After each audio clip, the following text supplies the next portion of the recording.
Información precisa, completa, veraz, objetiva e independiente. Directo a tu pantalla. Radio Caracas Radio presenta Voz de América.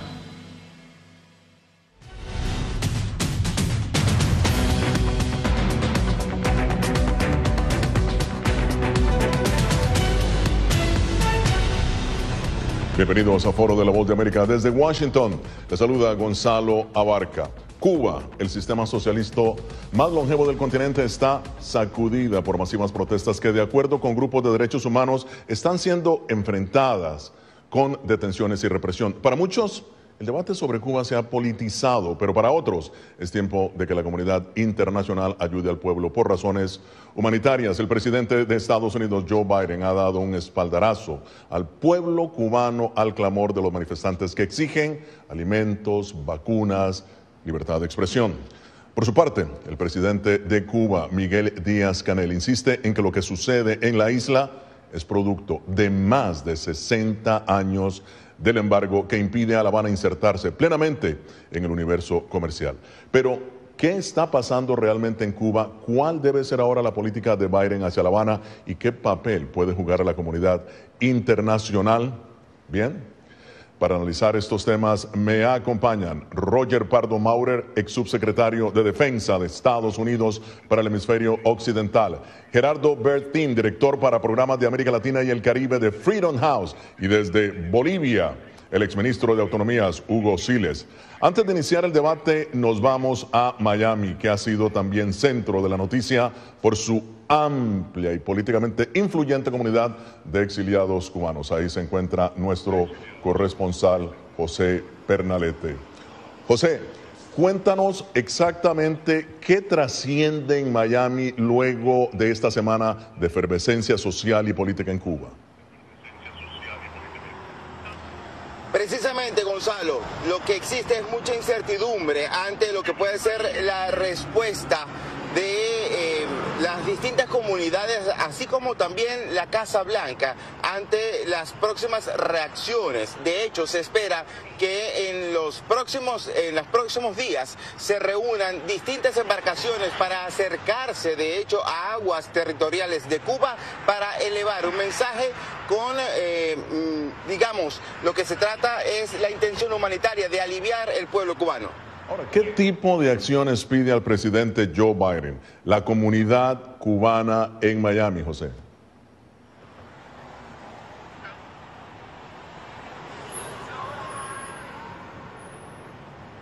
¿Me escuchan, José? Creo que hemos perdido contacto. ¿Me escuchan, José? Sí, se trata de hecho... Sí, Gonzalo, se trata de hecho de lo que puede realizarse durante las próximas horas.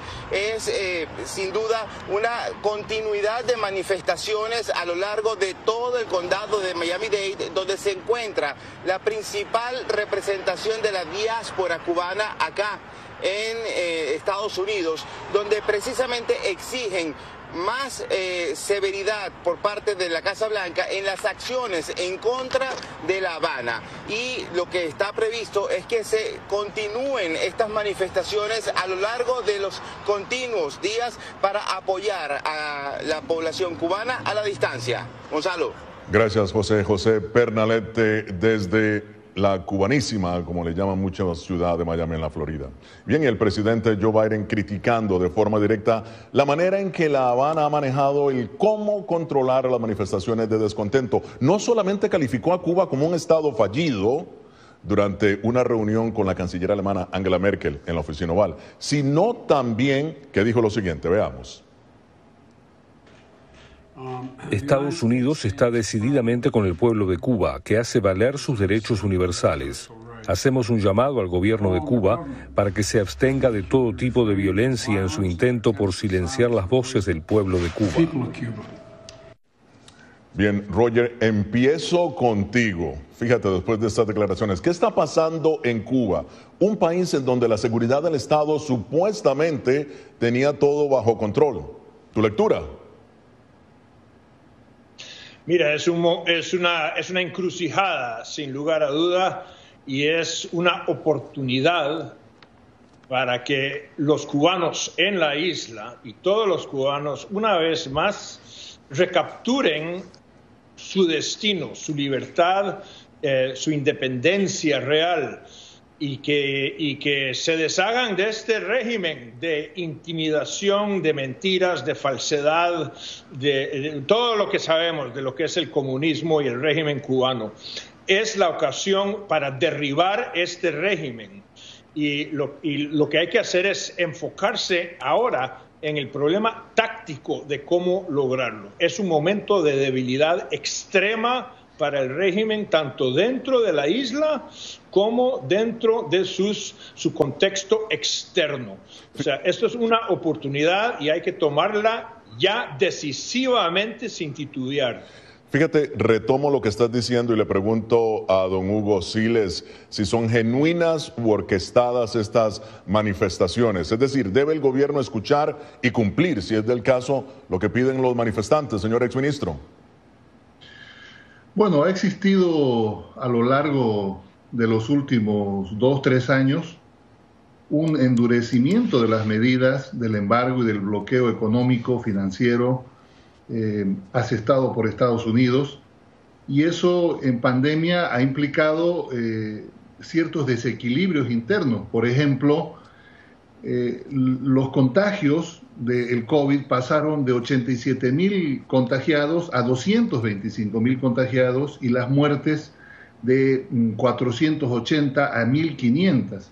Esto significa de que la presión y los endurecimientos, las 243 medidas que se le impone a Cuba han provocado un crash, diría, interno en lo económico, en los abastecimientos, en la electricidad, y esto sin duda que ha provocado también la preocupación y la movilización de algunos, en algunas ciudades de Cuba, la restricción del turismo, las dificultades ya para poder importar algunas medicinas, algunos alimentos, han agravado la situación y de hecho hay un malestar, sin duda, pero que esto también no forma parte de un malestar político, sino por las propias medidas que ha tenido que tomar de manera inoportuna tal vez, o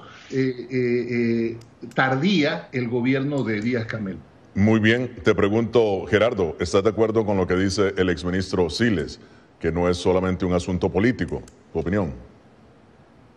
Sí, gracias, Gonzalo. Creo que es un asunto político, que lo que está pasando en Cuba es el producto de una serie de acciones que ha tomado básicamente el régimen cubano. Ciertamente la pandemia es un punto de inflexión, pero recordemos que antes de ello el gobierno de Díaz-Canel y anteriormente de Raúl Castro ya emprendían una especie de cacería de los derechos humanos en Cuba. Cantar una canción, decir una poesía, reunirse en movimientos artísticos para este tipo de régimen es peligroso, porque en esencia lo que están haciendo es conectando los puntos. Claro. Sí es la cuestión económica, sí es la cuestión social, pero también sí es más libertad y más democracia, y definitivamente en el caso del régimen cubano hay que preguntarse qué bien manejan la importación de productos de seguridad y no pueden manejar obviamente los productos de medicamentos y medicinas y comida. Parece esencial esta pregunta. Sí. Claro, ¿y debe Estados Unidos eliminar el embargo contra la isla para aliviar la fuerte presión que pesa sobre la isla? A continuación.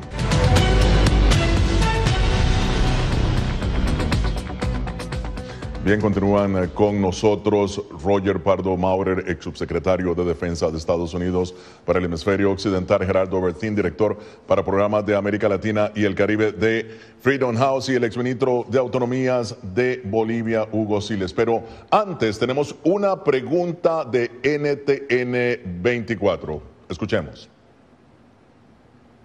¿Qué tal? Soy Jason Calderón, director de informativos de NTN 24, y la pregunta es la siguiente. ¿Cree usted que vienen cambios en las políticas de Estados Unidos hacia Cuba? ¿Biden mantendrá o retirará las políticas restrictivas que Trump había anunciado hacia la isla?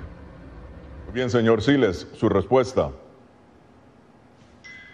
Bueno, lamentablemente ha habido en las últimas 6 décadas pues un bloqueo que ha sido inhumano, criminal hacia Cuba. Tal vez el año 2016, cuando el presidente Obama visita Cuba, se restablecen algunas o se palían con algunas acciones que permiten mejorar la relación y restablecer en alguna medida algunos canales, tanto de viajes, de comercio, la apertura de los consulados, etcétera.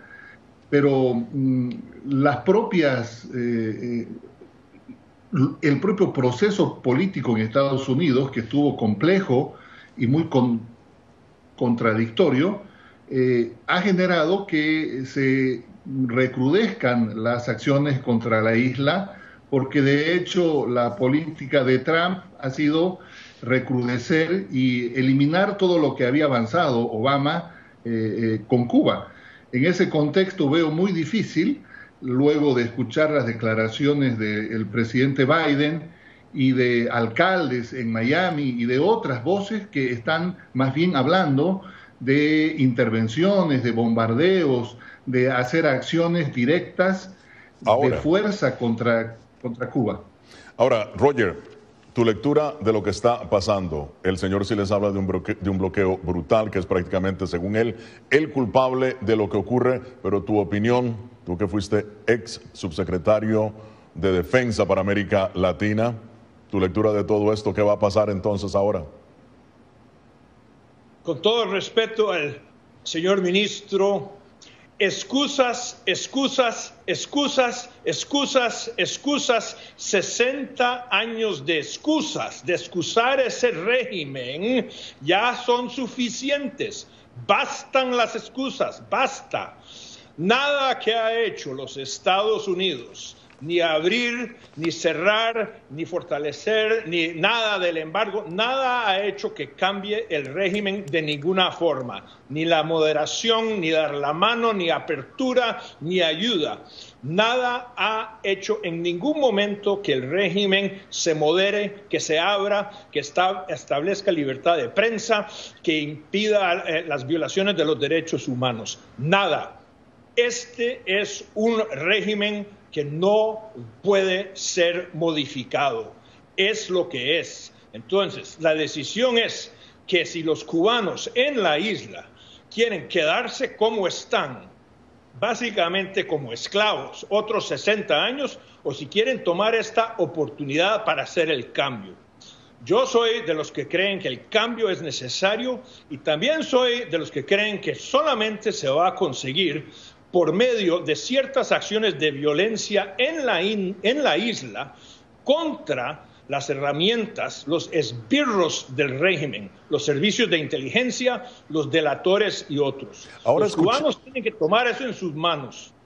Ahora vamos a escuchar precisamente lo que ha dicho el gobierno de Cuba sobre estas manifestaciones. El 11 de julio no hubo en Cuba un estallido social. No lo hubo por la voluntad de nuestro pueblo y por el apoyo de nuestro pueblo a la revolución y a su gobierno. Bueno, declaraciones del canciller de Cuba, Bruno Rodríguez, que no hubo un estallido social. ¿Qué te parece, Gerardo? Bueno, me parece que él está respondiendo como lo han hecho otros gobiernos autoritarios cuando existen realmente movimientos sociales espontáneos y manifestaciones. Así responde Bielorrusia, así responde Rusia, así responde Nicaragua, así responde Venezuela, así se ha respondido en otros lugares. Y definitivamente aquí el problema fundamental es que el gobierno y el régimen cubano recibe ingresos bastantes a través de las remesas, a través de los servicios médicos que mandan afuera y a la industria turística. La pregunta del millón es, ¿qué hacen con todos esos impuestos que cobran a las remesas, a los médicos y a la industria hotelera para no poder tener, obviamente, los servicios básicos como es el agua, leche, medicinas? ¿Y quiénes están manifestando? Es la gente más pobre de Cuba, es la gente afuera de La Habana. Y nadie está manifestándose ideológicamente. Son necesidades realmente serias y hay que entender esas demandas y tratar de que el gobierno cubano sea mucho más humanitario en estas ocasiones. Bien, y al regresar, ¿qué efecto tendrán las manifestaciones en Venezuela, en Nicaragua, países ampliamente asesorados por Cuba?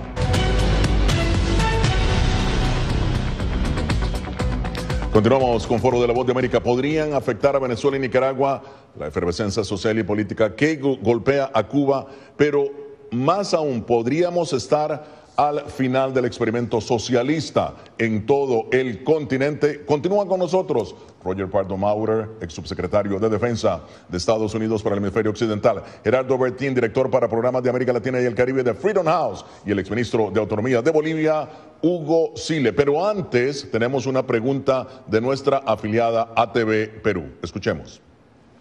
Los saluda Cintia Garreta de ATV Noticias Lima, Perú, y la pregunta que tenemos para ustedes es cuáles son las implicancias a raíz de la situación que se da en Cuba para Latinoamérica y también qué aperturas al sector privado se pueden generar tras estas protestas.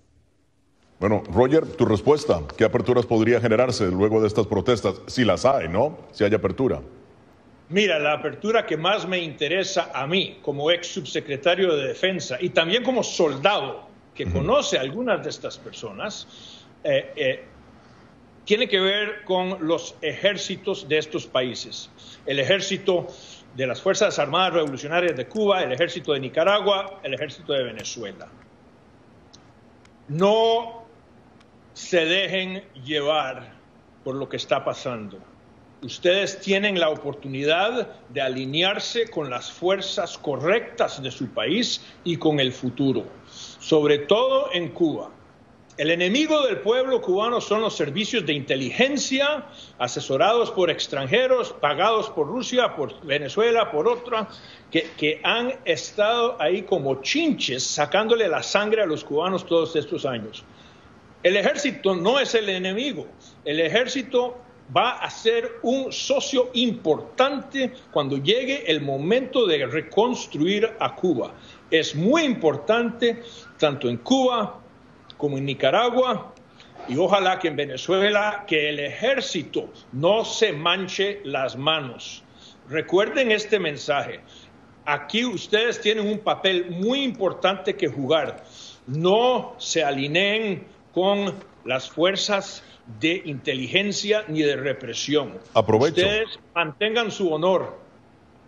Aprovecho precisamente para preguntarle al señor Siles. ¿Cree usted, señor Siles, que es el principio del fin de lo que muchos llaman la utopía socialista en todo el hemisferio?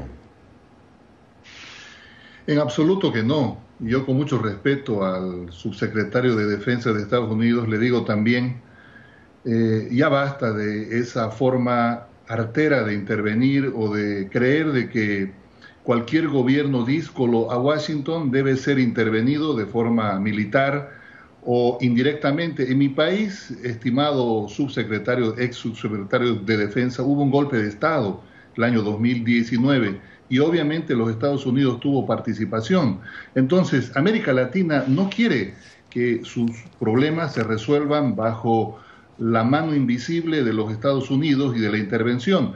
Y yo no soy el indicado para decirle, pero en la historia de América Latina se registra un sinnúmero de intervenciones que, por supuesto, no pueden ser de ninguna manera admitidas. Por eso es que yo creo de que los países deben desarrollar sus propias capacidades, su propio ordenamiento político. ¿Por qué tener el tutelaje de los Estados Unidos? no tienen por qué hablarle a las Fuerzas Armadas de ningún país. Obviamente cada país tiene su soberanía y no es en este momento de ninguna manera aceptable que los Estados Unidos tenga injerencias, tenga intervención, tenga esos discursos precisamente para poder hablar de puentes humanitarios o de intervenciones. Ya no estamos en la década del 60 o del 70. Las democracias hoy tienen su propia capacidad. Que intervino en 45 países alrededor del mundo apoyando terroristas, apoyando regímenes terroristas. Por favor, no me hable de la no intervención cubana, ¿ok? Usted no tiene nada que decir sobre eso. Claro que conocemos, ex subsecretario, conocemos. Le voy a dar... Inclusive intervino en su país, si se acuerda, con la expedición del Che Guevara, algo que retrasó a su país 30 años. Claro, así como Estados Unidos intervino Granada, Nicaragua, con los Irán Contras y un sinnúmero de estados con los cuales ha tenido una capacidad militar para interponer lo que ustedes llaman el orden. Yo le quiero recordar que en Cuba se ha repelido las intervenciones y el bloqueo. Le voy a dar los nombres. Desde Eisenhower ha pasado Kennedy, Johnson, Nixon, Ford, Carter, Reagan, Bush, Obama. Bien, vamos. Trump y Biden, y no han podido con la Revolución Cubana. ¿Por qué insisten con Cuba? Esto es Foro de la Voz de América. Vamos a retomar el debate que en solamente unos minutos se estaba dando. Te pregunto, Roger, ¿ha considerado Estados Unidos algún tipo de intervención en Cuba en algún momento? Tú como ex secretario de Defensa de Estados Unidos.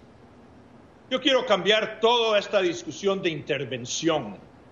El gobierno comunista de Cuba es enemigo de los Estados Unidos y lo ha sido. El gobierno comunista de los Castro introdujo armas nucleares de la Unión Soviética. Estas no son intervenciones, son defensa legítima. Bueno, señor Siles, ¿usted cree que es defensa legítima? Bueno, en la Guerra Fría, mi estimado ex subsecretario, pues los Estados Unidos también puso misiles en Turquía, ¿no? Y la Unión Soviética reaccionó por eso, intentando colocar esos misiles en Cuba. Pero más allá de eso, que ya nos recuerda a la historia, yo creo que Estados Unidos no tiene ningún derecho en intervenir sobre la Revolución Cubana. A ver si hiciera lo mismo con China. China tiene el mismo sistema que Cuba, tiene un partido único, tiene un politburó, es un partido comunista, pero obviamente no pasa nada en China, pero sí tiene que pasar en Cuba. No es correcto hablar de intervenciones ni humanitarias, ni militares, ni de ninguna naturaleza. Ya no estamos bajo la doctrina Monroe, ya no estamos en la década del 60 y los gobiernos hoy tienen derecho a su propia soberanía, a su propia determinación, no tienen que ser tutelados por ningún gobierno. Estados Unidos no tiene que intervenir. ¿Por qué no le damos una prensa libre a los cubanos para que ellos mismos en su isla puedan discutir con total libertad lo que usted acaba de recomendar y también tengamos elecciones limpias verificadas por la Organización de Estados Americanos? Con eso se acabarían sus excusas. Excusas, señor ministro. Excusas. El ministro de excusas. Bien, vamos a dejar esto por acá. Deseo agradecerle al señor Hugo Siles, a Roger Pardo Maurer y a Gerardo Bertier. Llegamos así al final de esta edición de Foro de la Voz de América. Nos vemos la próxima semana aquí en La Voz de América.